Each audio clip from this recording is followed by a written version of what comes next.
Telangana school education ने तालीमी साल 2021-22 के एसएससी के सालाना इम्तिहानात के लिए सिर्फ अहम मज़ामीन के इम्तिहानात मुनक्किद करने का फैसला किया है। इस सिलसिले में महकमे तालीम के सेक्रेटरी संदीप कुमार सुल्तानिया के दस्तखत से अहकाम भी जारी कर दिए गए हैं। तालीमी साल 2021-22 में उर्दू को दूसरी ज़बान के तौर पर शामिल किया जा रहा है।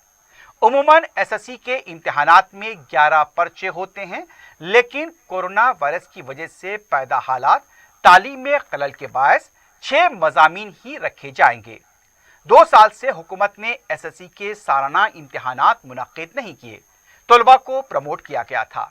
महकमे तालीम ने इस तालीमी साल को 166 दिन स्कूल चलाने का भी फैसला किया था। बताया जा रहा है कि कई स्कूल्स में अभी भी हाजिरी कम देखी जा रही है, तलबा की तादाद में कमी है और तालीम की रफ्तार को भी वहां पर सुस्त बताया गया है। स्कूल इंतजामिया को हिदायत दी गई थी कि हाजिरी के लिए बच्चों पर दबाव न डाला जाए, लेकिन अब हुकूमत की तरफ से फैसला कर लिया गया है कि इस बार 6 इम्तिहानात ही मुनक्किद होंगे। यकीनन इससे तलबा को राहत मिलेगी।